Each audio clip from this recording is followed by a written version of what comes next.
Zé Carlos vai dar um testemunho abençoado. Esse homem impactou 500 pastores. Não foi mais ou menos que estavam lá no ministerial? E tinha pastor entrando debaixo da cadeira, né? Um caso sério. Eu não tenho vergonha de falar, não. Tinha pastor, né? Aqui entre nós, né, Zé Carlos? Tinha mesmo, tinha ou não tinha? Aqui entre nós. Tinha pastor entrando debaixo da cadeira. Eu quase que entrei também. Mas tudo bem. Então, porque ele deu testemunho de fé, o testemunho de vida, o que Deus fez na vida dele, está fazendo e irá fazer com a esposa, né? Como estão comprometidos com a obra de Deus, com o reino de Deus, como são gratos ao que Deus fez e como têm se entregue a isso. E eles têm saído nas igrejas, principalmente metodistas, né, que estão ligados, dando testemunho, falando das experiências, avivando corações, avivando almas, mostrando para que veio. O que o Evangelho faz com um homem e uma mulher de Deus, né? A que ponto pode desafiá-los? Então, eu vou deixar ele à vontade, que ele vai ter um tempinho bom aí para compartilhar conosco. Amém? Fica à vontade, tá, querido? Obrigado.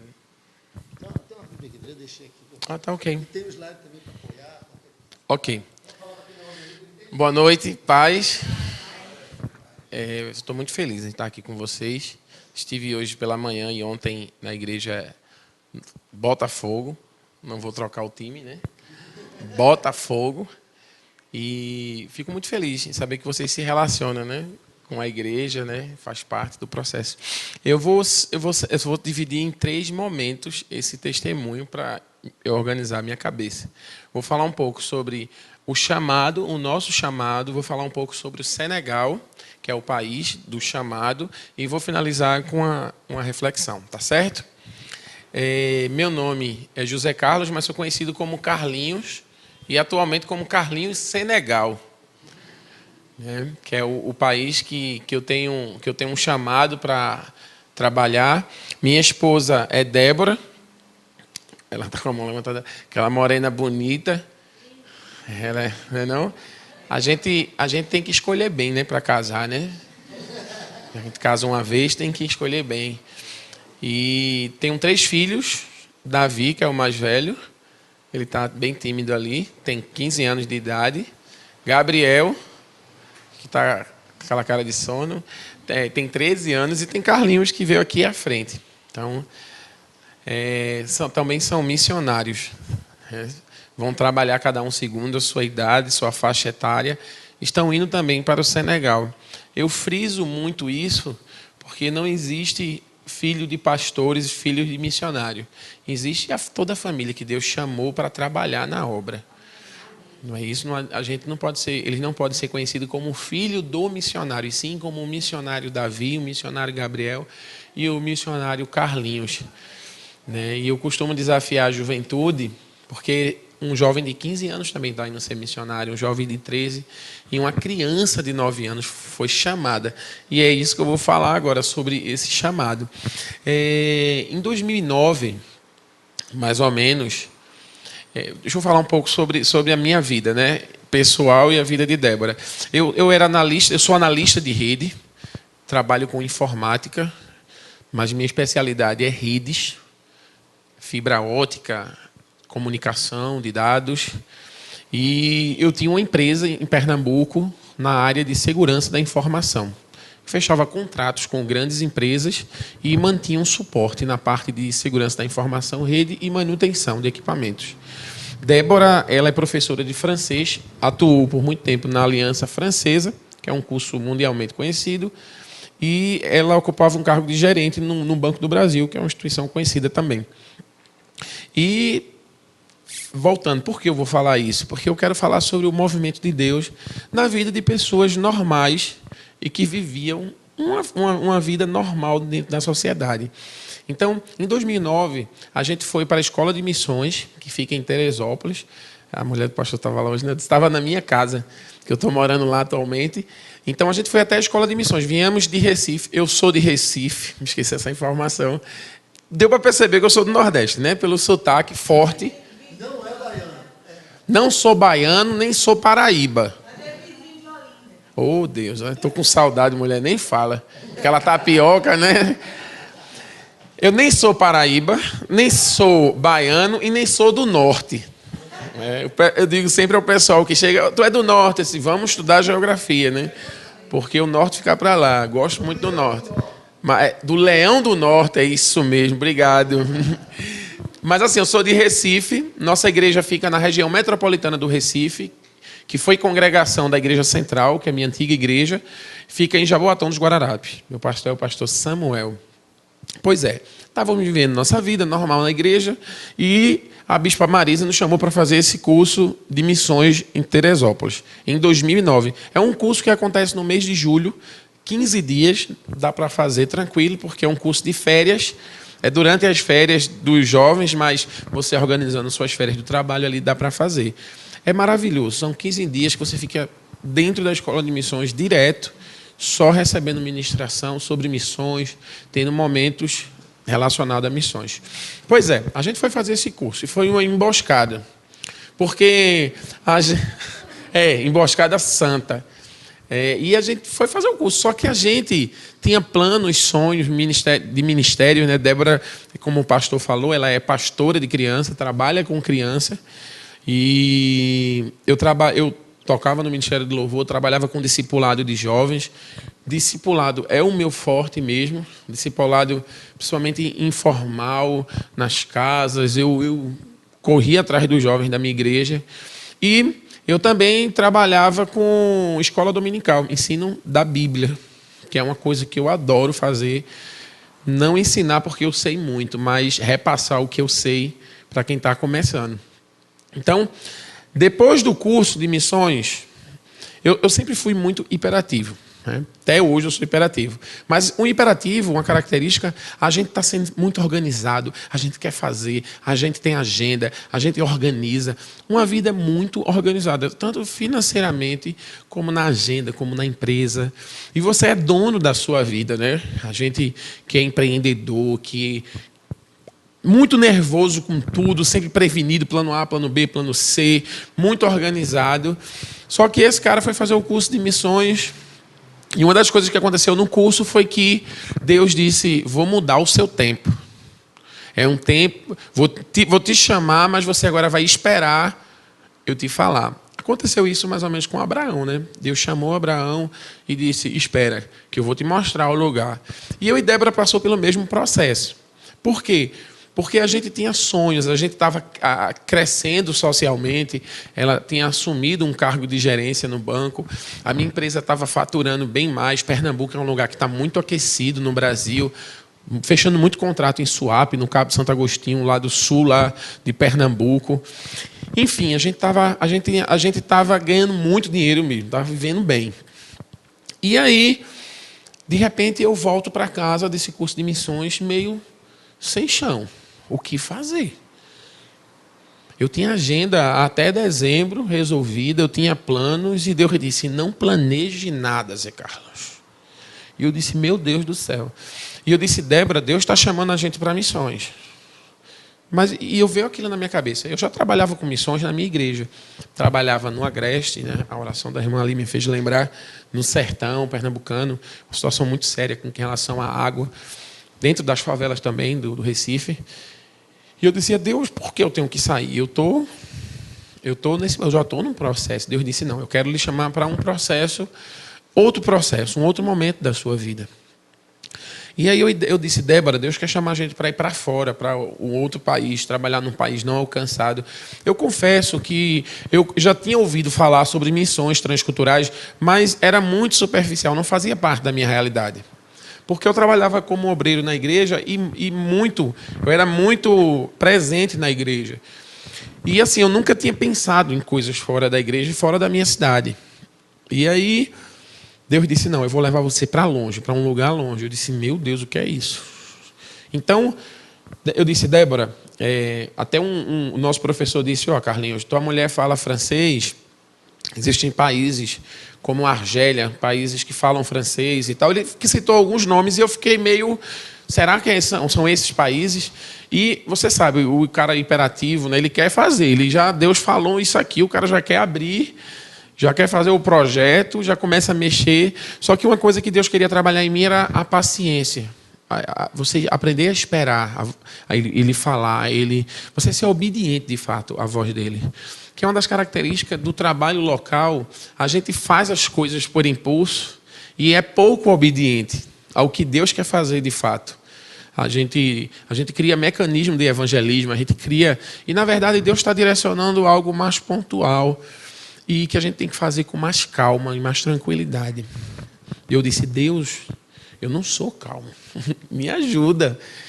E Deus disse, não, espere. Enfim, e eu disse, Débora, vamos viajar, vamos conhecer. Débora disse, não, filho, espera, vamos orar. Então, a gente orar. Então, quando a gente orou em 2009, julho, agosto, acho que setembro mais ou menos, Débora disse, alguém vai ligar para a gente e vai dizer o lugar que a gente vai, que Deus está chamando a gente. E eu disse, nesse intervalo de julho a setembro, eu disse, Deus, fala comigo alguma coisa. E Deus disse, filho, estude, se capacite na sua área de tecnologia e guarde dinheiro. Guarde dinheiro. E eu confesso, boa noite, paz. Eu confesso que é uma dificuldade que todo brasileiro tem, né? De guardar dinheiro. E eu disse, mas Deus, não sobra dinheiro. Porque, apesar de a gente ganhar bem, a gente, quanto mais ganha, mais a gente gasta, né? É o perfil da nossa sociedade. Se você aumenta 2.000 o salário, você compra um carro diferente, você já faz uma letra. Tem que ter um carnê na nossa pasta, né? Para pagar. Eu disse, Deus, como é que eu vou juntar dinheiro? Não sobra dinheiro. Eu estou fazendo as contas, dá para apertar aqui. Deus disse, você não está entendendo. Eu quero que você evite gastos desnecessários, que você enxugue seu orçamento. E eu disse, Deus do céu. Ele disse, filho, não se faz missão com o que sobra. Se faz missão abrindo mão de coisas que você tem. E eu disse, Deus, como é que é isso? Ele fez. Eu tinha 2 carros, ele fez, venda um. Não, eu tenho... Dê fim. Faça isso. Eu morava no bairro de classe média, a gente foi morar na periferia. Eu tinha uma casa que era o meu escritório e um local que era a minha casa, um apartamento. Deus disse, não, junte tudo, faça um home office em casa, monte um escritório em casa. Então eu saí enxugando meu orçamento. Botei um home office, comprei uma moto, vendi o carro e saí economizando. Folga uma lâmpada, folga aqui, folga ali e, enfim. Gastava a metade, a empregada, né? Foi uma parte que afetou mais minha esposa, né? É o que mais doeu nela. Mas a questão, assim, a gente fazia almoço, a gente parou de comprar almoço, então a gente começou, de fato, a enxugar os custos, os nossos custos, para a gente poder investir em missões. Então, digamos, sobrava a metade do salário. Cheguei no final do mês e disse, Débora, quanto dinheiro? Por que quanto dinheiro? Porque a gente começou a ver o reino de Deus. Aonde está o tesouro, o teu tesouro? Ali está o teu coração. E a gente viu que o coração da gente estava em coisas. E a gente estava gastando coisas desnecessárias. Um tomate apodrecia na geladeira, uma sacola de pão mofava na sacolinha de pão. E a gente disse, Senhor, não é isso que o Senhor quer para a nossa vida, para a vida do cristão. Que ele tenha uma vida desregrada, uma vida que ele seja um cara cristão, mas viva no mundo. Porque viver no mundo não é só você fumar, beber, cantar essas músicas, enfim, não é. Mas você fazer parte desse universo capitalista, desse sistema, acho que é cosmo, né, em grego, a palavra usada, desse sistema que suga, que manipula, que manda, que faz você ficar conectado muito tempo, que faz você acompanhar todas as novelas, que faz você ficar triste porque saiu uma marca nova e você não está usando, que faz as pessoas ficarem tristes no Natal porque não receberam um presente, na Páscoa porque não comeu um ovo de Páscoa, no dia das crianças porque não recebeu, crianças choram, ficam angustiadas, porque o sistema ele é mau, ele oprime. E Deus disse, filho, você escolheu fazer parte do meu reino, e no meu reino a matemática é diferente, as coisas são diferentes, não é quem tem mais, quem dá pouco é quem dá mais. É assim que funciona no reino de Deus. E eu disse, Deus, eu preciso reaprender os valores do reino. E o que Deus queria trabalhar na minha vida era isso. Mudar os valores. Deus inverte os valores. Quem perde a sua vida, acha lá, ganha. E esses não são os valores da cidade, esses não são os valores do mundo. Mas esses são os valores do reino de Deus. A matemática de Deus é diferente da matemática humana. E aí eu comecei a juntar. E quando foi mais ou menos setembro, agosto, outubro, não sei, o rapaz ligou para a gente e disse: Carlinhos, tem um país chamado Senegal. E esse país é um país de língua francesa. Vai passar as férias lá, cara. Tira um período do trabalho. Débora também tira as férias. Aí eu disse: eu vou. A gente tinha feito um propósito, né? E ele fez: agora a passagem é tão cara. Eu disse: eu já tenho um dinheiro. Porque nosso Deus, ele é bem organizado. Como a sua matemática, a sua mentalidade é humana, é terrena, você não entende as coisas de Deus. Mas o Senhor, ele vê acima das montanhas. Ele está vendo tudo o que acontece. Então, ele quer organizar o projeto dele para a sua vida. Então, não insista com Deus. Não perca tempo organizando coisas que Deus já organizou para a sua vida. Você pode estar atrapalhando o projeto de Deus na sua vida. Então, se ponha de joelhos e diga: Senhor, eis-me aqui. E eu disse: eu já tenho dinheiro. Eu disse: meu Deus, ainda bem que eu obedeci. E ele fez: então faz um negócio, vai em janeiro. O missionário lá, ele vai te receber e vai te apresentar ao país. Então, a gente rapidamente comprou a passagem.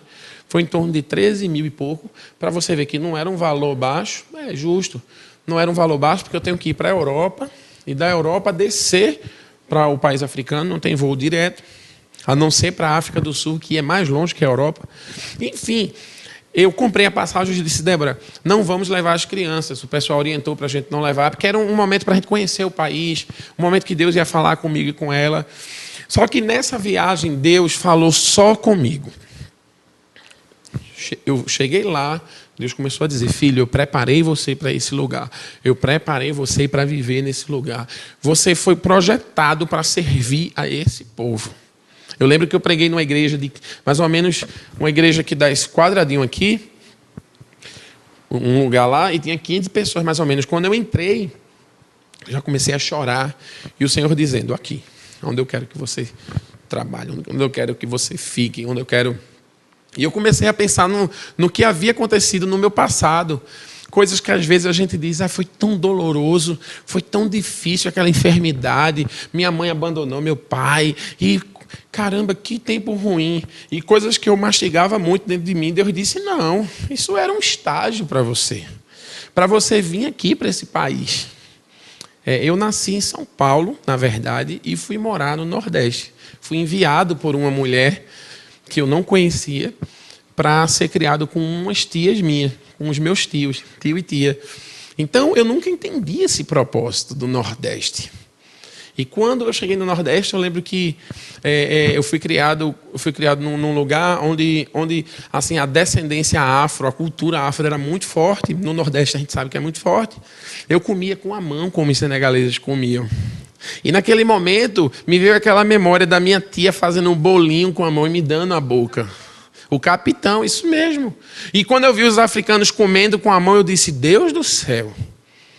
Papai do céu estava preparando tudo para esse projeto. Enfim, a gente voltou para o Brasil. E Débora dizendo: Carlinhos, eu não estou sentindo ainda paz, eu não sei se é isso que eu quero, eu não sinto segurança. Os meus filhos, eu não quero que eles passem por necessidade. E é uma preocupação de mãe mesmo. E a gente orou muito. Então, a gente orou 2010. Em 2011, a gente comprou uma passagem para ir novamente. Mas o país teve um problema político com a queda da Líbia, do Egito, esses problemas nesse arco africano, que alcançou também o Senegal. Então, um ditador lá caiu, assumiu um presidente, um socialista, um cara mais aberto, e a gente não conseguiu ir nesse tempo. Quando foi agora, em janeiro de 2013, Débora disse: eu quero levar meus filhos. E se meus filhos aceitar e gostar do país, eu vou tranquilamente. Eu vou colocar isso diante de Deus. Diante de Deus. Ela tinha pedido um sinal. É interessante, gente, eu trago isso porque a gente precisa ter essa relação com Deus. Deus me dá um sinal. Deus, e todo mundo, acho que Gideão pediu um sinal, né? Moisés, entre outros, deixa eu te ver, deixa eu ver a tua face, fala comigo, eu quero ouvir a tua voz, eu quero ver a luz brilhar. Gente, a gente precisa ter essa relação com Deus. Porque nosso Deus é um Deus pessoal. Não é isso? Nosso Deus, ele desceu, ele veio, ele caminhou conosco. E ele disse, eu não vou deixar você só. Eu vou estar com você. A gente precisa ter essa relação com Deus próxima. E Débora, naquele momento, disse, Senhor, fala comigo através dos meus filhos. Se eles gostarem, eu tenho medo de perder meus filhos. A gente sabe que a África, a gente gosta muito, mas é um lugar precário de saúde, de educação, né? Muita malária e tal. Só que a gente levou os meninos, né, dessa vez. Agora, a gente foi dia 31, dia 1 de janeiro, finalzinho do ano para começo, e foi para o Senegal. Foi um momento muito bom, muito bom. As crianças gostaram no país, muita criança na rua, brincaram. E, enfim, o Senegal, assim, eles ficaram apaixonados pelo país. Mas ainda não era o sinal de fato que Débora havia pedido. Quando foi na volta, a gente se despedindo, resumindo, né, para ir para o aeroporto, eu chorava bastante, e eu confesso que eu sou muito emotivo com isso. Eu queria ter ficado. Eu disse, meu Deus do céu, mais uma vez eu vou voltar para o Brasil, eu quero ficar. E aí Gabriel chorando também, muito triste, porque tinha se apegado muito ao porteiro lá de onde a gente ficou, do Gaspar, né, do lugar onde a gente ficou, da igreja também. Muita criança, né? A gente recebeu muito carinho, muito amor. Só que assim, Gabriel chorando e Carlinhos, que é o menorzinho, Deus resolveu usar ele para falar com Débora.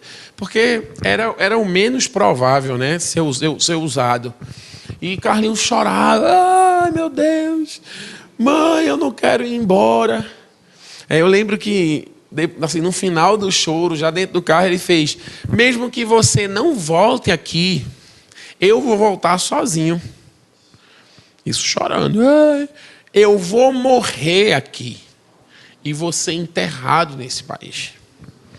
Então, a gente pediu o sinal a Deus e Deus confirmou através do missionário Carlinhos, né, o menor da família. Débora disse, de fato, Deus quer que eu venha realizar esse trabalho. Não existe... Eu não tenho mais fé, ela tem pouca fé. A gente não está falando disso, mas a gente está falando de coisas concretas, de que a gente tem que ter certeza do que Deus está chamando. Porque a gente não está aqui para atender necessidades do mundo, mas a gente está aqui para obedecer a Deus. Porque você não tem a visão que Deus tem. Se Deus te manda ir para o Nordeste, vai para o Nordeste. Porque o Senhor, Ele te projetou para isso. Se Deus te manda para trabalhar nessa comunidade, investe nesse trabalho missionário, se dedica, abre mão do domingo, abre mão do sábado, entendeu? Trabalha meio expediente, ganha menos, mas ganha menos no mundo capitalista e ganha mais no reino de Deus, que é muito melhor ganhar mais no reino de Deus. Afinal de contas, é onde a gente vai passar o resto de nossas vidas. Então, a gente não pode trocar 50, 100 anos por uma eternidade. Então, mas a gente precisa ter essa comprovação, porque a gente ouve muito ruído. Quando você começa a se envolver com missões, com trabalho, a gente começa a ouvir muito ruído. Isso aqui, esse país precisa. Não sei o que, não vai, Carlinhos. A igreja está precisando. Carlinhos, a região está precisando. Carlinhos, por que tu não faz o curso disso? Então, assim, vem muito ruído e só no silêncio da caverna a gente consegue ouvir a voz de Deus. Então, quando se concretizou o chamado através de Carlinhos, eu tinha empresa, Débora tinha o cargo dela lá no banco. Então, assim, todo mundo já ouvia falar do Senegal através da nossa vida. E uma coisa interessante é que quando você não se torna um missionário quando você chega no país. Você tem que ser um missionário hoje, onde você está. E as pessoas já conheciam. Eu lembro que o pessoal chegava e dizia, Carlinhos, tem 2 computadores aqui, leva que eu sei que tu vai trabalhar. Olha, pega esse material, Carlinhos, toma uma oferta, transforma isso em coisa boa para o povo. Isso, gente ateu, agnóstico, gente que nem vai na igreja. Mas o que acontece? A gente precisa refletir a luz de Cristo. E as pessoas têm que ter nós como referência da missão de Cristo na Terra. Então, quando eu falei no Senegal, as pessoas disseram, agora ele enlouqueceu mais ainda. Ele está indo para um lugar mais longe. E começaram a me chamar de Carlinhos Senegal. Ô Senegal, vem cá. cá. Chama o irmão Senegal para vir aqui. Porque nós temos, de fato, que ser conhecido pelo trabalho que a gente faz na obra missionária. Eu não estou falando de patente, tenente, oficial, coronel, mas eu estou falando que as pessoas conhecem você por um homem que passa pela sua cidade com uma cruz nas costas. As pessoas precisam olhar para você e dizer, olha, Carlinhos é aquele homem que carrega a cruz de Cristo. E a cruz de Cristo é representada através do abrir mão, é representada através dos momentos que você dedica de oração. São pessoas que buscam você para dizer, ora por mim, mas ora por mim não é porque você é crente, ora por mim porque eu vejo em você o Jesus Cristo de Nazaré, eu vejo na sua exação, eu vejo na sua agenda, eu vejo no seu dia a dia, eu vejo no seu comportamento o reflexo de Jesus Cristo. A gente precisa ser conhecido na nossa cidade por alguém que luta pelo pobre, pelo oprimido, pelo cativo, pelas pessoas que estão se perdendo. Então, e a gente começou a ficar conhecido como pessoas que iriam para a África, pessoas que faziam ação na comunidade. Só que no trabalho de Débora, ela começou a contagiar o povo. Você sabe, está falando de um banco. E o Banco do Brasil, apesar de ser tão popular, era num bairro de classe alta, altíssima, não era nem média, era alta, altíssima. E eu lembro que a gente estava em janeiro, no Senegal, e ela recebeu uma ligação do banco dizendo, Débora, e a gente começou a ser tentado nesse período, né, de janeiro para cá. Débora, tem uma entrevista para você fazer, porque a carteira dela já estava se tornando em estilo, que são clientes que têm acima de 1 milhão aplicado e tal. Existe uma vaga de gerente estilo para você, o salário é muito bom, vamos fazer entrevista, né? E eu lembro que quando eu estava lá no Senegal, Débora chegou para mim e fez, Carlinhos, ligaram do banco, quer que eu seja gerente estilo. E eu disse, filha, o salário é bom, deve ser uns 12, 13 mil reais. Né? E isso era o nosso salário, meu e o dela, né? E ela só ia ganhar isso. E eu disse, aceita, filha? Não é que eu pensei assim, eu disse, olha, eu preciso de tantos mil reais para ir para o Senegal. A gente trabalha 1 ano, vivendo com 2 mil, e a gente junta o dinheiro que a gente precisa, né, para ir. Como sempre, muito prático para mim, né? E aí ela fez, mas eu orei. Eu disse, se orou, já era. Porque quando a gente joga na mão de Deus, Deus faz o que Ele quer. Não é isso? E geralmente Deus faz o que Ele faz o contrário do que a gente quer fazer, né? Ele sempre manda a gente na contramão da vida. Porque os valores de Deus são diferentes dos valores do mundo. Eu disse, tu orou? Eu falei, eu orei. Então, já sei que... Ela disse, Deus não quer não. Então, e eu lembro que eu saindo da empresa, né, eu tinha negociado um valor com o meu sócio, e eu disse a ele, filho, eu trabalho só esse mês. Meu sócio se converteu nesse processo. O negócio foi tão louco, que ele disse, Carlinhos, olha, eu posso não conhecer, eu posso não ir nem na igreja, que eu não gosto de igreja, mas de ver esse Deus que tu fala passando pela tua vida, cara, eu só tenho que me entregar, eu só tenho que acreditar nesse Deus, cara.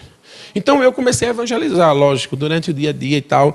Mas assim, num processo, e ele é meu mantenedor, no processo todinho, aí você sai, a sua vida ela sai contagiando todo mundo, é uma loucura. O trabalho que você tinha na igreja, e você depois que você se entrega para Deus 100%, você vê que as coisas acontecem na caminhada.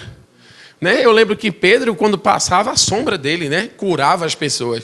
E o povo ainda tinha que correr atrás de Jesus para tocar em Jesus. Mas Jesus disse, você vai fazer coisas maiores do que o que eu já fiz. A gente precisa acreditar nessa proposta de Deus para a nossa vida. E eu lembro que apenas com a minha atitude, com a minha ação, eu disse, Deus, para mim foi tão simples, mas as coisas aconteciam ao redor, pessoas estavam se convertendo, pessoas não crentes dizendo, Carlinhos, eu quero ouvir a tua história, eu quero ouvir o que você tem para dizer. Que loucura é essa que tu está fazendo? Então a gente veio para confundir os sábios, e os sábios olhando para a gente dizendo, meu Deus do céu, eu não acredito, eu não entendo. Eu disse, você nunca vai entender, porque isso são coisas do reino, são outros valores.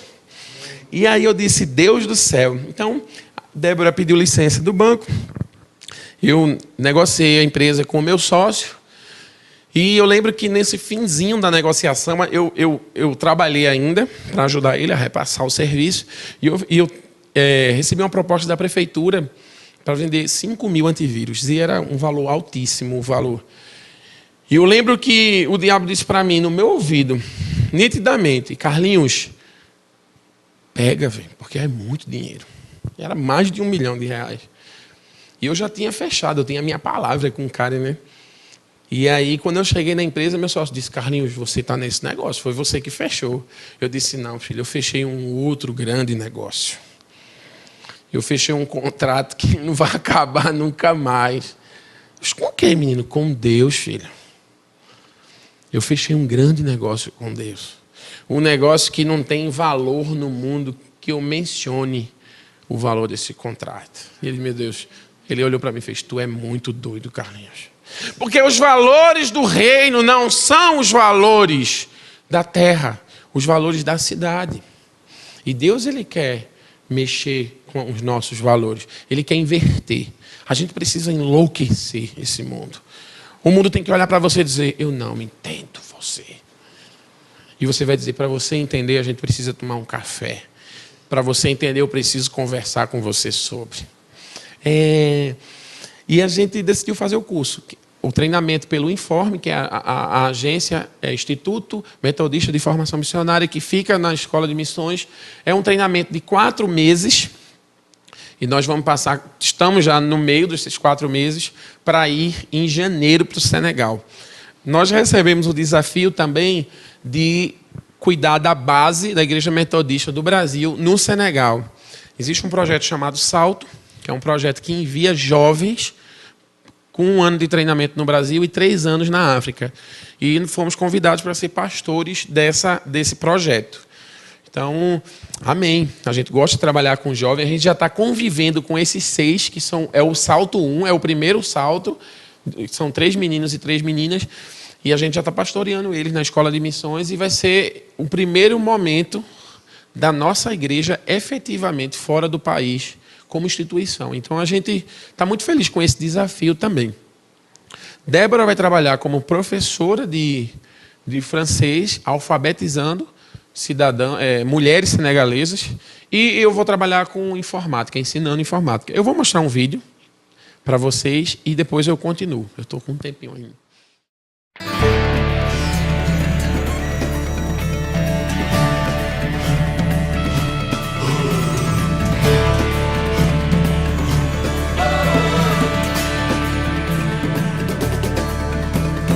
Alguém da Ásia me disse, vem me ajudar. Posso ouvir a África pedir por socorro. Ruanda, Somália, Nigéria, clamando por um pouco de amor. Vou fazer tudo o que eu posso fazer, eu vou. Tenho muito pra dar, eu vou o evangelho pregar. Como ouvirão se não há quem pregue? Como pregar se ninguém se dispõe a ir? Como crerão naqueles de quem nada ouviram? Eis-me aqui, eu vou. Eis-me aqui, Senhor. Eis-me aqui. Eu vou, eu vou, eu vou, eu vou, eu vou, eu vou, eu vou. Eu vou, eu vou, eu vou, eu vou, eu vou, eu vou, eu vou. Vi um menino na Rússia olhar para o céu. El Salvador tá chorando por salvação. Romênia, Arábia Saudita, o Iraque esperam por nós. Colômbia, Indonésia, Albânia, pra China eu vou. Pelo chão do Brasil eu vou. Deus me quer pras nações.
eis-me aqui. Eu vou, eu vou, eu vou, eu vou, eu vou, eu vou, eu vou, eu vou, Senhor, eu vou, eis-me aqui, eu vou.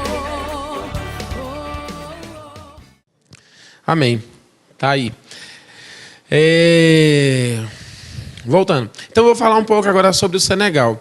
O Senegal, ele está na janela 1040, que é uma medição do mapa dos países ainda não alcançados pelo Evangelho, ou pouco alcançados.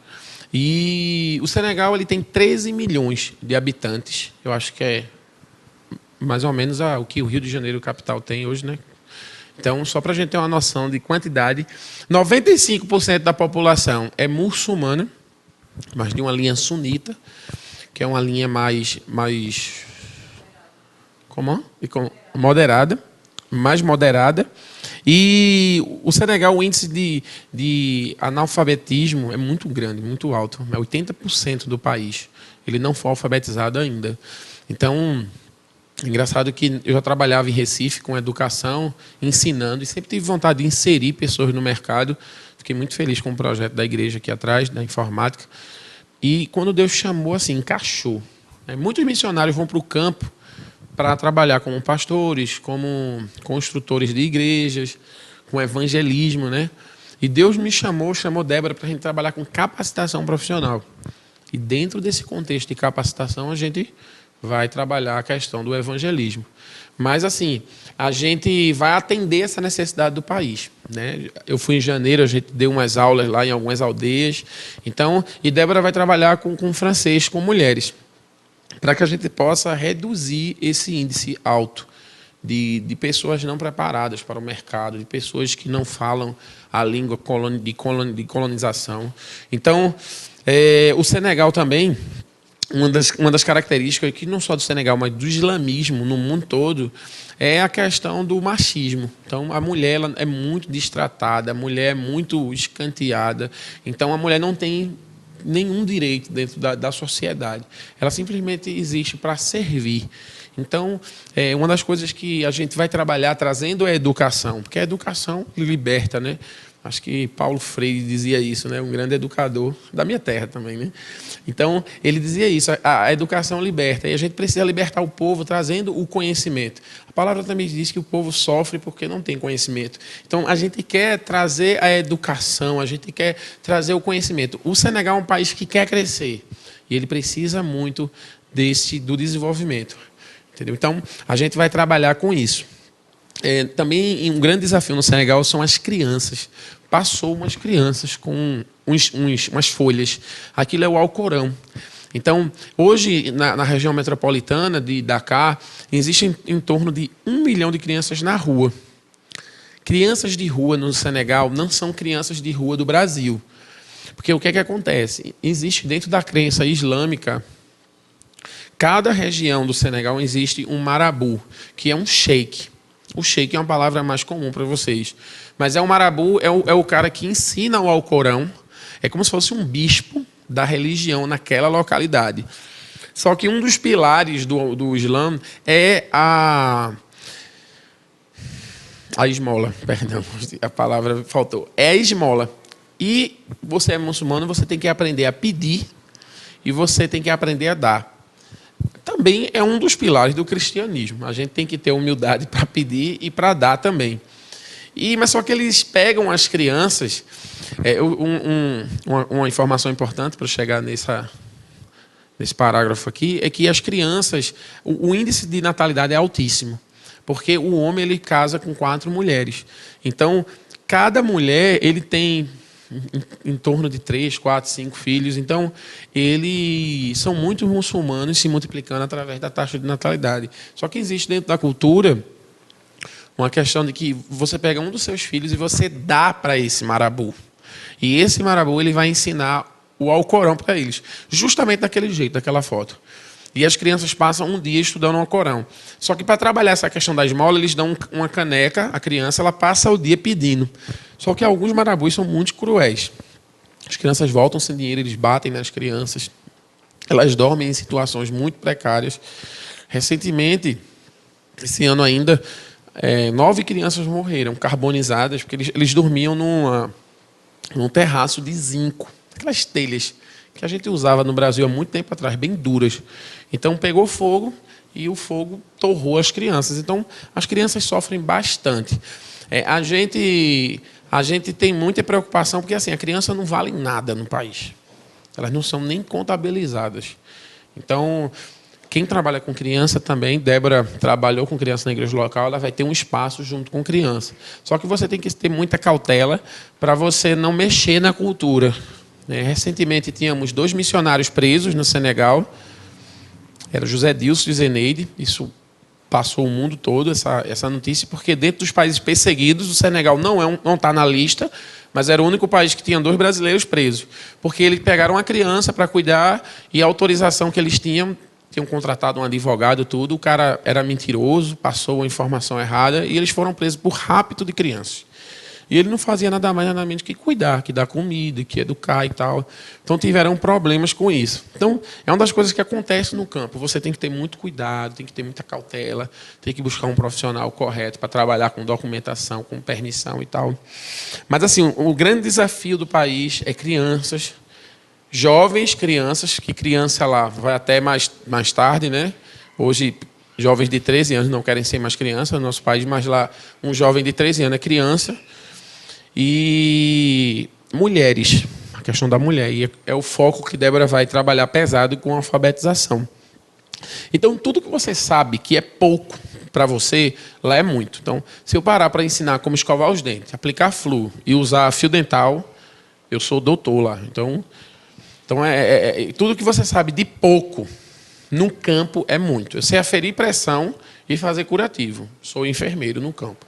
Então, é interessante que quando a gente chegou lá, a gente percebeu isso, que pouca informação que você tem é muito porque o Senegal é muito para a população, porque o Senegal está há 100 anos atrás do Brasil. Então, é mais ou menos um número que um antropólogo, um missionário antropólogo local, ele me disse. O Senegal está há 100 anos do Brasil. Está chegando celular lá agora. Então, a gente, claro, chegou há 10 anos, 15 anos atrás para a gente. Mas, assim, em termos de tecnologia, então, eles estão muito atrasados. Mas, enfim, a gente tem esse desafio e a gente vai enfrentar esse desafio a partir de janeiro. Eu vou deixar aqui, no final do culto, Débora está com os cartões, um cartãozinho, e tem um canhotozinho que você pode preencher deixando seu e-mail. E é importante, porque eu sempre divulgo o trabalho, divulgo o que a gente está fazendo, divulgo que a gente está, por onde a gente está andando, mando foto e tal. E a gente quer interagir com a igreja nesse sentido também. A gente só não quer só receber oferta, mas a gente quer ter uma relação com a nossa igreja, a ponto de vocês poderem também tirar férias e ir lá nos visitar. Entendeu? Então, é essa relação que a gente quer ter com a igreja. Eu queria compartilhar uma palavra com vocês agora, que está em Mateus 5, começando do 13. Gente, é muito importante, né? Mateus 5, Mateus 5 a partir do 13. É muito importante, uma das coisas que eu aprendi na África, num país muçulmano, é você valorizar a palavra de Deus. Eu tenho lido muito a Bíblia no celular, porque em alguns lugares você não pode ler e andar com a Bíblia. Então valorize muito a oportunidade que você tem de poder vir à igreja, de poder ter um livro com você, de poder andar com ele sem nenhum problema, né? Algumas Bíblias vendidas no país, elas têm o formato do Alcorão, tem a capa do Alcorão, para que não se perceba que é uma Bíblia. Em alguns países nem se pode ter a palavra de Deus. Então, valorize muito essa oportunidade. Só um comentário. Então, Mateus 5, 13. Começando do 13. Todo mundo achou? Ah, tá aqui já, né? Vamos aí. Legal, né? Vou ler aqui, que é maior a letra, né? Vós sois o sal da terra. Ora, se o sal vier a ser insípido, como lhe restaurar o sabor? para que nada mais presta, senão para ser lançado fora, ser pisado pelos homens. Vós sois a luz do mundo. Não se pode esconder a cidade edificada sobre o monte. Nem se acende uma candeia para colocá-la debaixo do alqueire, mas num velador, e alumia a todas as que se encontram na casa, a todos. Assim brilhe também a vossa luz diante dos homens, para que vejam as vossas obras e glorifiquem ao vosso Pai que está no céu. É só até o 16. Essa palavra foi a palavra que Deus deu para trazer a vocês, e ela me chama muito a atenção, somente para uma igreja que está iniciando, que está começando. A gente precisa glorificar a Deus. A irmã falou, me lembrou o final desse versículo. A gente precisa glorificar a Deus. E como é que a gente glorifica a Deus? A palavra de Deus diz, acho que no 16, no final do versículo, que assim também a luz de vocês deve brilhar para que os outros vejam as coisas boas que vocês fazem, e louvem, e glorifique, e ame, e se apaixone, e queira Jesus. O Jesus que você serve, o Jesus que está dentro de você. Quando é que a igreja glorifica a Deus? É quando o vizinho ele olha e diz: ainda bem que essa igreja existe, pastor. Quando na cidade as pessoas dizem: ainda bem que a igreja metodista de Usina está aqui nesse bairro. Porque se não fosse ela, eu não estava bem. Se não fosse ela, eu não tinha o curso de informática. Se não fosse ela, eu não teria restaurado a minha dignidade. Se não fosse ela, eu poderia ter me jogado do prédio. Se não fosse ela, eu não sei o que seria da minha vida. Às vezes a gente acha que a gente glorifica a Deus quando a gente se joga no chão, quando a nossa cara está no pó, quando a gente beija o chão, quando a gente passa o dia jejuando, quando a gente passa o dia orando. Eu não estou falando desse tipo de glória, porque a glória de Deus ela tem que ser reconhecida pelo mundo. Todos têm que se curvar diante de Deus. Quando olha para você, quando diz: eita, aquela pessoa, ela representa alguém, e eu quero conhecer esse alguém. Ontem eu estava na frente do Dona Marta, né, que agora é Santa Marta. Quem conhece um pouquinho da história da teologia da libertação sabe que aquele terreno do morro foi doado pela Igreja Católica num período muito difícil no Brasil por Dom Helder Câmara, que também é meu conterrâneo. Eu defendo muito o meu pessoal, né? E também, mas aquele homem glorificou a Deus através daquela ação, do dar. Pessoas sem casas, nordestinos, que vieram do Nordeste em busca de emprego, de trabalho. Quando é que a igreja glorifica a Deus? Que essa frase fique na sua mente. Porque não é você trazer o povo para a igreja, para cantar um hino, um louvor, adorar, dizer: não, e o povo agora está glorificando a Deus. Mas o povo glorifica a Deus com a sua existência no seu trabalho. O povo vai glorificar a Deus por dizer: graças a Deus que mora um irmão ou irmã nessa rua. Porque se não fosse ela, as crianças estavam na rua. E toda semana ela pega as crianças para cuidar. Toda semana ela cuida dos enfermos. Ela é uma pessoa que é enfermeira, ela abre a porta, ela vê a temperatura, ela afere a pressão, ela tira o diabetes, ela vê direitinho, ela direciona. Graças a Deus porque existe o pastor nessa cidade, porque ele vem, ele cuida da gente, ele abraça a gente. É nessa ação que o nome de Deus é glorificado. Não é simplesmente pela existência de uma casa com uma cruz, com cadeiras, mas é na ação de Deus através da sua vida que esse Deus é glorificado pelos ímpios. Quando eu aceitei Jesus em 94, no dia que Roberto Baggio perdeu o gol, né? Aquele dia infeliz para todos, né? Aquele dia feliz para todos, né? O irmão chega. E eu ficava pensando: Deus, quanto tempo eu deixei de mexer com a sociedade? Eu simplesmente ia para a igreja e o cara dizia, ih, já vem aquele cara com a Bíblia embaixo do braço. Não vou nem falar com ele porque ele vai me acusar. E era assim mesmo. Eu andava como dono da verdade. E andava com a verdade desse tamanho embaixo do braço. E quantas vezes as pessoas veem a gente, lá vem um crente, não vou nem falar. Ó, para tudo, que se ele vê, ele vai reclamar. A gente tem que deixar de ser visto pela sociedade dessa forma.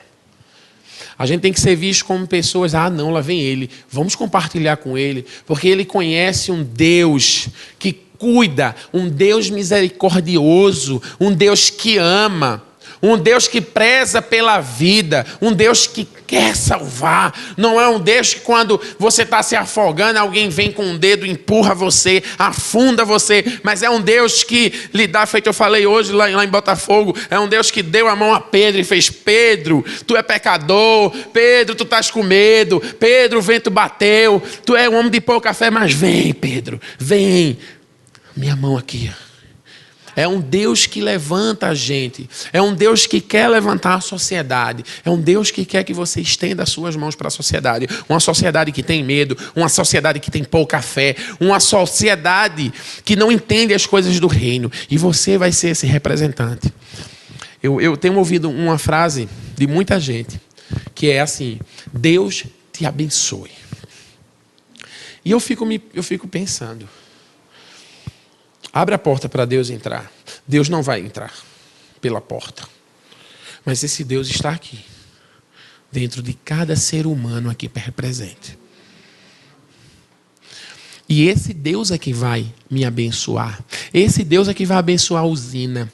Esse Deus que vai abençoar a Tijuca. Esse Deus é que vai subir as favelas do Rio de Janeiro. Esse Deus que vai para o Nordeste. Esse Deus que vai para o Norte. Esse Deus que vai para a Europa, para a África. Esse Deus que atravessa o mundo. Mas é esse Deus que está dentro de nós. Esse Deus que tem que se levantar, sair do túmulo e ser luz. E ser colocado no monte. Esse Deus que tem que sair debaixo da mesa. É esse Deus que tem que sair do esconderijo e ser colocado à disposição para alumiar a cidade, para iluminar a cidade. E esse Deus, ele não vai aparecer, meus irmãos e minhas irmãs, se não for através da sua vida.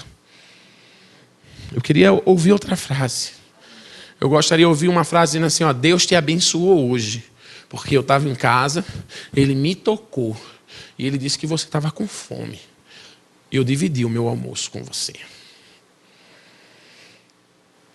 Esse Deus que vai chegar e dizer no hospital, eu estava em casa, hoje é domingo, dia de visita, mas eu vim aqui, meu irmão e minha irmã, te dar um abraço e dizer eu te amo. Só isso. Eu não vou ler a Bíblia, eu não vou citar um versículo, mas eu vou dizer assim, eu estou com você na peleja, eu quero orar com você, porque esse Deus, ele te ama. E ele quer te abençoar através da minha vida. Quando é que a sociedade, quando é que a igreja glorifica a Deus? É quando a sociedade vê a luz de Deus através da sua vida. Somos 45 milhões de evangélicos.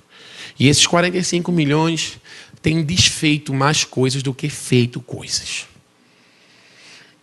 Deus quer falar para você essa noite, para essa igreja. Põe a luz no lugar alto. Põe a luz no lugar alto da cidade. Põe a igreja metodista de Usina no lugar mais alto da cidade. Para que ilumine essa cidade. Cada pessoa aqui é um missionário, é uma missionária. Cada pessoa aqui pode cuidar dos outros. Cada pessoa aqui pode abençoar o outro através da sua vida.